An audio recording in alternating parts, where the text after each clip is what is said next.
influence that really transcends beyond just looks, beyond just beauty. She really does take everything into heart. No wonder she is such an icon to us. From the runways of Paris to the streets of Manila, here at BeautyCon 2025, we are so proud to introduce and have here on stage the one and only Heart Evangelista.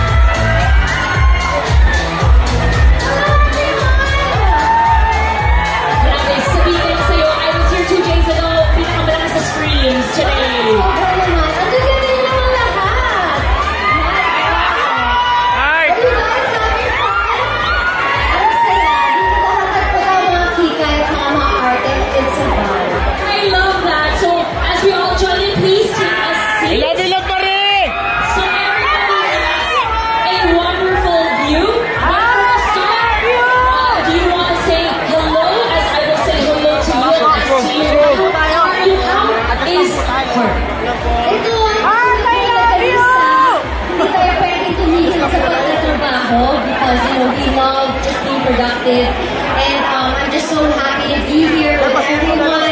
Thank you for inviting me. My team is here with me. So I'm surprised that you're actually here because you're always out and about traveling. Has it been hectic? How has it been for you recently? It's been very hectic, but I'm Suka level din yan, Dextos level, pero I'm a real hustler, and I just turned 40, and yes. I really feel like everything is just starting. Lahat ng mga nakaraan ng pinagpaguran ko, it's like harvest time, and I'm just very grateful. So more work, more opportunities, no matter how tired I am, I'm gonna go for it. You know, it's hard to believe because for me, you're Forever 23. No lie, no bias talaga. Kasi so Forever 23 grabe yung face starts Forever 23. So, in that 4 decades, my goodness, of this journey, and I recently saw your post, you went to the throwbacks of, being a beauty endorser for so many brands as well. Yes, also, and I see sa booth natin, transcended into different roles apart from endorsing beauty. You also own now your own brand. I mean, is the journey something you expected or sanay ka na? Because show business is also business. So how is this business different? Very early on in the business, I started 13 years old. Medyo mahaba yung kwento ko. I started at 13, and my mom and I were really, we're both very hardworking. So earlier on, meron na ako mga naging businesses that are outside show business. Because I understood na, before, especially mentality, may shelf life yung ganda. Pag hindi ka na maganda, hindi ka na bet ng mga tao. So I wanted to really focus on stuff outside show business. But then, when I started to continue, and I didn't think that I would have extra years in show business with what I do, I started doing collaborations with Extraordinary. So Extraordinary actually was one of my very first businesses with my partner, Nika. So we own a few branches. And then, before pre-pandemic was when I actually launched Luxel. So it took time because Luxel, parang feeling ko, I put it out there. I was very involved with the products. But I felt like I had a few rainbows to slide on and clouds to catch before I really focused on my own brand. And then when I turned 40, I was very hands-on with Luxel because I knew what I wanted. I knew what other people would want. And then talagang kinirier ko siya. I'm so happy and I'm overwhelmed na nag-sold out siya because truly it's like magic. And it's all I really use because I want to make sure that I prove that my products are really good. And I think that your travels, your experiences, yes, your different roles yes, help you craft that. Yes, and meeting different people, meeting different influencers, and even companies that I work with. It's not just about how you promote something, but it's how much it'll really work for everyone. And so I really wanted to focus on that because pag tumanda na ako, alam ko, it's not always going to be about me. So I wanted to serve also the people, and it's not just, oh, it's me, me, me. Now I'll be focused, I'll be on the lifestyle, but eventually it should be about you because it's all about self-care, your beauty, and how, to really nourish your soul and your beauty. So it seems like that's kind of your business mantra when you're kind of creating a product that you yourself love and you want others to love as well. Yes. But what about your own beauty mantra? Do you actually have that? Before, siguro pa-bunging kasi ako because ang dami kong gustong gawin, sabay-sabay. And, I started at 13 years old. So, hindi lang trabaho, hindi lang siya, parang, well, everybody's going to their prom, everybody's still finishing their high school, going to college. I wasn't able to do that. So, if there's a mantra that I want for myself is, eventually, I want to live my life na hindi ako kailangan maging salipit ng trabaho. I don't slave ng trabaho. Yes. Although I am such a go-getter, and I think I'm forever going to be working, pero I feel like I owe it to my mental health that I have true quality time for myself and not for other people. Kasi minsan napapagod din ako. Pero hindi nakikita sa fest. I swear to God, girl. Super skin fun ako lang. 24 gold. And I think sa mga tao dito talagang gusto nila beauty secrets. Are there? Beauty secrets, yes. You have any that we could please have? Okay, so syempre at a certain age, kailangan nyo naman din talaga pumunta sa isang dorma. Hindi naman tayo pwede magpanggap, oh my God, I reposted your picture yesterday on my story. I remember you, hi. So syempre you have to go, of course, take care of your skin, go to the derma. But most importantly, you really have to take care of your health. And I'm guilty too because I work every day. I'm up at 4 a.m. in the morning. I'm done with work at 1 p.m. I go straight to the next job and I'm done mga 7 p.m. 9:30 tulog na ako. Ganun yung schedule ko every day. And so you really have to take care of your health because health is wealth. Aanhin mo naman lahat ng to kung hindi kayo healthy. Hindi mabibili talaga ng pera. So yun siguro yung aking number one is take care of your health. And it's so interesting because most would say this type of product, that type of product. But how does that reflect yung health mo with overall? Is it also the mental that really shines? It's really the mental. It's really your mental health and your heart that will truly make you shine. That's the honest truth. Because beauty is dime a dozen. Anybody can look beautiful. But at the end of the day, you will always have that feeling if the person is medyo maldita siya or medyo nakakairita siya ganun. Minsan nakakairita ako dito kayo. Pero hindi naman ako masama. But that will truly shine. And no matter how age or no matter how old you are, if you're at peace inside, you're beautiful. But then again, wag natin kalimutan na nagpakatotoo. You have to always make sure that you have time for personal care, skincare number one. Huwag masyado magpabilad sa araw, mga sis.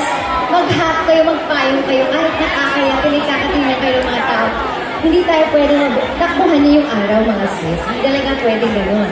And then, so skincare, makeup, kung ano man ang feeling mo, makaka-feel good sa sarili mo, yun ang gawin mo. Yeah, and like you mentioned na yung skincare, yung bumabilad sa araw, umbrella, and also that mental health. What part of it in your beauty routine is it? Like, can you take us on a normal heart beauty routine? When can I take care of my mental health? Is it both at the beginning, in the morning, at the end? Okay, so usually I have more time because since 4 a.m. ako nagigising. Yeah. Oh my 4 a.m. ako nagigising. Nasa makeup chair na ako ng mga 5 a.m. Okay. So I do my skincare. I do a lot of, I try to make my skin wake up by skin flooding. So I do a lot of toners. I do like the 24K toner is really, really good. So I do like 5 layers of Hilamos. And then I do a very light serum. And then it's just the usual but a very short skincare regimen in the morning. And then I do a lot of sun serum. So it's really the sun serum, the milk pillow, that's my secret. But at night, it's a different situation kasi I have more time. So no matter how busy I am, basta dapat nasa bahay na ako ng 7 p.m. So I have time with my family. And then by 8:30, nasa banyo na ako niyan. Maliligo na ako. Magdadasal na tayo niyan. Magdalawina, ganyan. Divine Mercy, mga ganyan. And then after that, it starts with skincare. I do all of the skincare from light to heavy. Then I top it off with a good mask, and I sleep with the mask on. And yun lang yun. So the moral lesson of this story is no matter how busy you are, iba-iba tayo ng field ng trabaho, iba-iba din tayo ng set of problems. Pero at the end of the day, you really have to give time to yourself. And I think that's what we're here for as well. There might be a lot of like different beauty products out here, but really, this BeautyCon is also discovering yourself and your authentic self. And I think for the many times we've had a host, the many times in my Q&A, I'm always so enamored because I really see how you are backstage. Guys, ganyan din talaga siya here in front, on the stage with you guys. Walang peke, totoo talaga siya. And I love that about you. I think that's why it reflects so much. That's why we love you. Well, thank you so much. Kasi I feel like, earlier on, pag pinapa-play ako ng role, syempre, kailangan hindi ka naka-nail art, naka-nail art ako. Parang, ang hirap magpanggap to be something that you're not. And that's true, diba? Parang, you will have friends because you feel like they like you because of this image that you've created in front of them.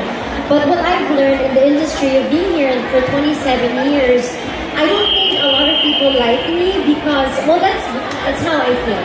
I don't think that I'm liked by many because I'm just very much myself. And I understand that being yourself, not everybody, you're not going to be everybody's cup of tea, na parang ang arte niya, ganyan. Pero at least nagpapakototoo ko. At least hindi magkakaroon ng moment na nakalimutan ko suot yung mask ko, tapos pag nakita na lang, ay, yan pala siya. Eto na talaga ako, wala na akong magagawa. So, with how I can be, how authentic I am, comes with a lot of mistakes, comes with a lot of tribulations and problems in my life. But why are we here on this platform? Why are we here on this stage? Just to look beautiful. We're here to show that along all of this comes real problems, comes mistakes, but it's how you carry yourself with grace that will, be able to, for you to get to where you want to be. So what I'm trying to say is, to just be yourself. Because in the end, no matter what happens, your true self and your heart will save you. Because sincerity is priceless in this world. This is why, 4 decades, people loving you, 4 decades of being such an icon to all of us here today. Palakpakan po. I really don't know how to even top that. That is the perfect way to end this beautiful segment. But if you have another final message to everybody here who really loves your presence and supporting you here at BeautyCon today. Okay, so I understand that you're not totally here for me. You're here for yourself. Yes, you're here for yourself. Thank you so much. But I just want to say that punta kayo dito dahil gusto niyong pasayin yung sarili niyo. So, you work hard, you deserve it. Kung ano kailangan niyo gawin para pagandin yung sarili niyo to feel good about yourself so you can face the world, go do it, you deserve it. Work hard, dream hard, and give yourself the world if you must because you deserve it. So enjoy the day.